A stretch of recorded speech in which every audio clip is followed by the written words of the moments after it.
Kobe, il y a maintenant 1 an, je t'avais écrit. Je t'avais écrit parce que j'avais besoin de le faire. C'est d'ailleurs ton nom que j'ai prononcé en premier sur cette chaîne. Et aujourd'hui, je ressens de nouveau ce besoin de te parler, sans filtre, de te dire tout ce que j'ai ressenti et ce que je ressens toujours. Ce 26 janvier 2020 a commencé comme une journée parfaite.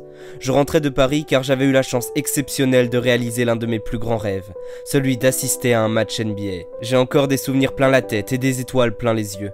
Mais d'un instant à l'autre, elles se sont toutes figées. Tout comme mes yeux sur l'écran de mon téléphone. RIP Kobe. Ce sont ces mots que je viens de lire. Je pense d'abord à une blague en référence à la performance de LeBron la veille. Mais les posts qui suivent dans mon feed Insta me font vite comprendre que quelque chose se passe.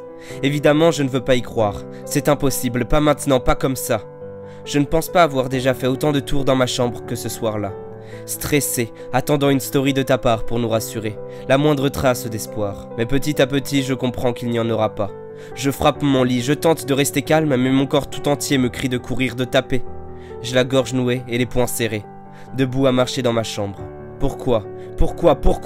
Au bout d'un long moment, durant lequel mes pensées se sont retrouvées si vides et si pleines à la fois, je décide d'aller me doucher. Dans ma salle de bain, une musique résonne en boucle. Goodbye de Billie Eilish. Je suis perdu. Je vais me coucher, mais comment fermer l'œil dans de telles circonstances? Heureusement, la fatigue d'une longue journée me permit de finalement m'endormir. Le 27 janvier, il est 6 h quand je me lève pour aller en cours. Je traverse mon couloir et là, je me rappelle. Je me rappelle que tu es parti. Tu n'es plus là. La journée entière, je n'ai cessé de faire défiler sur Insta les hommages venant du monde entier. Tes photos et celles de ta fille, Gigi.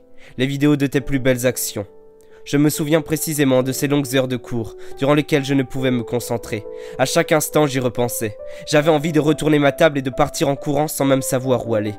Je ne pouvais pas passer un moment sans être soudainement rappelé à cette dramatique réalité.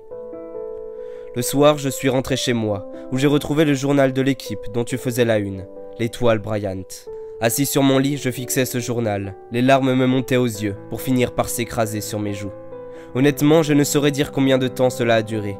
Mais je sais qu'à ce moment-là, je t'ai parlé. Les jours suivants furent tout aussi difficiles, tous identiques, tous rythmés par tous les sentiments qui se mélangeaient en moi. J'ai alors décidé d'écrire pour une web radio près de chez moi, une chronique en ton nom, pour te rendre hommage.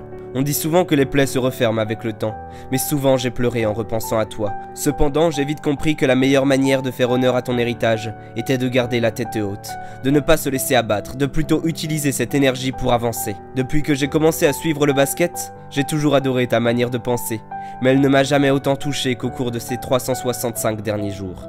Cette année, tu m'as guidé, tu m'as motivé, tu m'as inspiré. Malgré tout ce qui a pu se passer, j'ai tenté de profiter au maximum, de faire ce que j'aimais, et c'est exactement ce que j'ai fait. Je suis fier de moi, fier de ce que j'ai réalisé cette année, et il est certain que tu as ton petit rôle là-dedans. Tu m'excuseras, j'avais parlé de toi la dernière fois, et aujourd'hui j'ai beaucoup parlé de moi.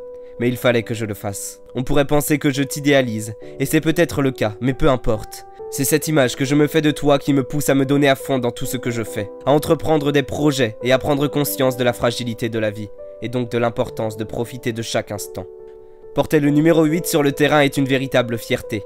J'ai énormément pris confiance en moi et en mon jeu ces 2 dernières années, et je prends de plus en plus de plaisir en match, ce qui rend la situation actuelle encore plus frustrante. D'ailleurs, je me demande comment tu aurais traversé tout ça, ce que tu aurais fait de ton temps, car comme je l'ai déjà dit, tu avais encore tant à nous apporter. Si j'ai parfois ressenti de la tristesse en pensant à tout ça, la quantité de motivation que ça m'a apporté est bien plus grande. Chaque fois que quelque chose me demande un effort particulier, j'y pense, et je sais que je n'ai absolument pas le droit de baisser les bras ne serait-ce qu'un peu.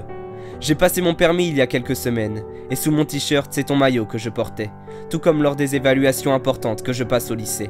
Et jusqu'à maintenant, il ne m'a apporté que de la réussite. Je sais évidemment que cette réussite est le fruit de mon travail, cette valeur qui te colle à la peau et dont je tente de faire mon quotidien. Merci d'avoir pris le temps de m'écouter et à bientôt, Kobe.